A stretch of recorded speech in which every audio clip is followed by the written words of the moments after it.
Quels sont les préparatifs d'un mariage réussi sur Marseille? Rencontre Marseille, objectif mariage. Salut les Marseillaises. Je suis Marc, un jeune homme chrétien Marseille âgé de 38 ans et célibataire. Comme vous pouvez le voir sur mon blog, je suis actuellement à la recherche d'une belle jeune femme de la trentaine, ayant la peau blanche et catholique de préférence. J'aimerais me lancer dans une relation amoureuse sérieuse qui pourra aboutir au mariage Marseille. Pourquoi se marier avec une chrétienne? Tout d'abord, je tiens à définir ce qu'est un chrétien. Dans la foi catholique, les sacrements tels que le baptême et la première communion sont des étapes par lesquelles il faut passer pour affirmer l'appartenance au Dieu créateur et renforcer la relation avec lui. Pour moi, être chrétien ne se résume pas seulement à se conformer et à recevoir ces saints sacrements. Certes, ils sont importants, mais ce sont surtout les gestes et les paroles au quotidien qui doivent refléter la chrétienté d'une personne. Quels sont les préparatifs d'un mariage réussi sur Marseille? La religion, une part importante de ma vie. Être chrétien, c'est aussi adhérer aux bases de la foi chrétienne selon lesquelles il faut aimer Dieu de tout son cœur et aimer son prochain comme soi-même. Le chrétien doit donc être un modèle pour son entourage, au travail, pour le voisinage et ses proches. Aussi, comment doit se comporter un chrétien? Il doit aimer et aider son prochain. Comment faire? C'est simple, il faut juste participer aux actions caritatives, faire du bénévolat, etc.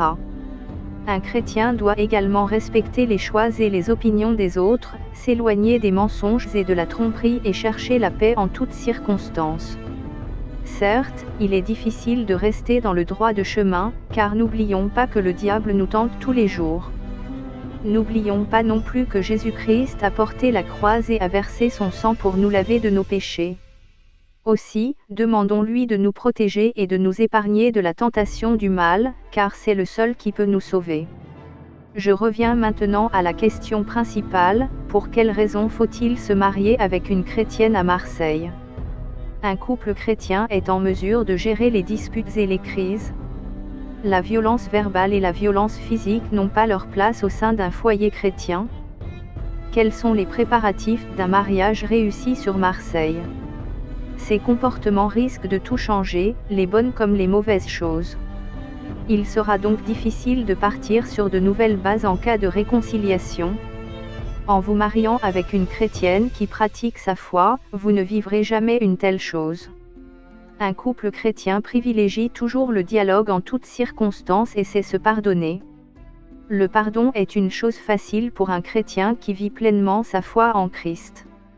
La chrétienté sur Marseille, un point, c'est tout. Se marier avec une personne chrétienne, c'est aussi s'unir avec une personne qui accepte tant vos défauts comme vos qualités. Aussi, cette personne qui deviendra votre force et votre essence pour vous motiver dans tout ce que vous entreprenez. Enfin, s'unir avec un chrétien ou une chrétienne est une garantie pour assurer à nos enfants d'avoir la meilleure éducation possible, basée sur l'amour du Christ et la bienveillance. Quel est l'âge idéal pour se marier? Cela va de soi qu'il faut être mature avant de se marier, mais la question est, à quel âge peut-on qualifier une personne de mature? En se référant à la science, la maturité physique est atteinte vers l'âge de 18 ans. Cependant, rien ne fait mention à la maturité mentale. Pourtant, c'est une qualité indispensable pour se marier. En tant que chrétien Marseille, le mariage Marseille est pour moi une institution divine. Quels sont les préparatifs d'un mariage réussi sur Marseille? Se marier, c'est renoncer à soi-même et se dessaisir de sa propre vie pour aimer l'autre et tout lui donner. C'est là qu'intervient la maturité. Il faut se défaire des comportements enfantins pour avoir la capacité d'accepter tant les erreurs que les qualités de l'autre, mais aussi de prendre les bonnes décisions pour l'épanouissement de la vie du couple et de la vie familiale. Si certains sont prêts à affronter tout cela à l'âge de 22 ans, d'autres n'y arriveront pas même ayant dépassé la quarantaine. À part la maturité, il y a une autre chose très importante, l'envie de se marier. Je ne sais pas pour vous, mais pour moi, le mariage n'est pas une évidence ou encore l'aboutissement de plusieurs années de relations de couple. Il faut vraiment le vouloir, le désirer. Aussi, ne faites pas l'erreur de dire oui devant monsieur le maire et devant Dieu, alors que vous allez regretter votre décision seulement quelques mois ou quelques années après. Si vous n'êtes pas encore prêt, pour le mariage, soyez franc, avec votre partenaire. Vous pouvez donc prendre la décision de vous aimer dans une union libre de tout en engagement ou vous séparer, au lieu de mentir et de faire souffrir l'autre. De 7 à 77 ans. Pour clore le sujet, je dirais alors qu'il n'y a pas d'âge idéal pour s'unir et officialiser une relation de couple avec le mariage. Que vous ayez 20, 30, 40 ou 50 ans, si vous vous sentez enfin prêt, et que vous pensez avoir la maturité suffisante pour fonder une famille, votre âge à cet instant est l'âge idéal pour vous marier. Quels sont les préparatifs d'un mariage réussi sur Marseille? Le sujet vous intéresse? Pourquoi ne pas en discuter autour d'un verre ou d'un bon repas? Nous pourrions faire une rencontre Marseille célibataire dans un restaurant Marseille ou dans l'une de ces célèbres soirées de la cité phocéenne pour en discuter et faire plus ample connaissance. Vous pouvez me contacter au numéro de téléphone Marseille 06 95 08 85 04 pour que nous fixions un rendez-vous. Comment choisir la robe de mariée idéale pour une chrétienne? Même en étant encore un célibataire Marseille, je sais que le choix de la robe Marseille est un véritable casse-tête pour la mariée et une étape très importante dans la préparation du mariage Marseille. La robe de mariée est ce qui va retenir toutes les attentions, celles du marié et de tous les invités. Il est donc important de la choisir avec soin. Lorsque je suis invitée dans les mariages ou lorsque je passe devant les mairies et les églises après l'officialisation de l'union d'un couple, je suis toujours étonnée par la robe de certaines femmes. Je veux bien comprendre que c'est le plus beau jour de votre vie et que la robe vous permet d'être unique et de vous démarquer des invités. Pour faire la différence, nul besoin de se mettre à moitié nu. Certaines mariées n'hésitent pas à enfiler des robes dont la moitié supérieure de la robe est faite intégralement en voile ou en dentelle, avec un immense décolleté. Uniquement les poitrines sont cachées avec un bout de tissu. D'autres choisissent une robe trop courte, alors que c'est déjà une robe près du corps. Pour moi, tout cela est indécent. C'est joli, oui, mais pas convenable.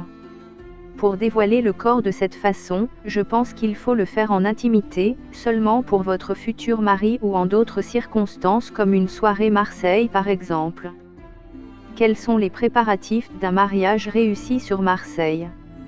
Vous diriez peut-être que je suis pudique et vieux jeu. Non. J'aime les femmes marseillaises sexy, mais élégantes. Vous pouvez porter une belle robe avec le dos intégralement dénudé, mais la poitrine bien couverte par exemple. Vous pouvez aussi porter une robe à décolleté si vous avez les poitrines menues et si le visuel ne choque pas. Vous pouvez porter une robe hyper tendance, super originale ou classique, je respecte votre choix. Je vous conseille juste, mes belles Marseillaises, de porter une robe de mariée qui ne soit pas en contradiction avec le rite religieux.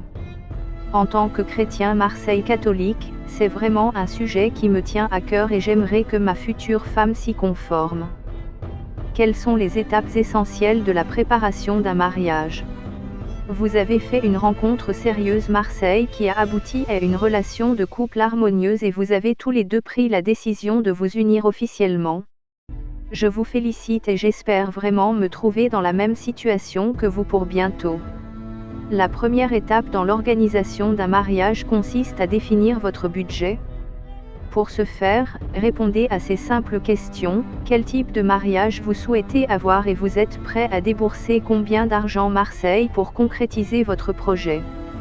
Après, choisissez le thème de votre mariage. Si l'inspiration vous manque, vous pouvez toujours piocher 2-3 trucs sur Internet. Ensuite, occupez-vous du rétro-planning du mariage. Cela inclut le choix du lieu de réception, le choix des tenues des mariés, la création du plan des tables, le choix des prestataires comme le traiteur, le photographe, le fleuriste, le décorateur, etc. La dernière étape des préparatifs d'un mariage consiste à planifier le voyage de noces. La lune de miel est l'occasion pour évacuer le stress accumulé pendant les préparatifs du mariage. C'est également un moyen pour prolonger l'euphorie pendant la cérémonie et la réception du jour J. Aussi, choisissez en avance votre destination, achetez vos billets et réservez votre hôtel. Quels sont les préparatifs d'un mariage réussi sur Marseille ?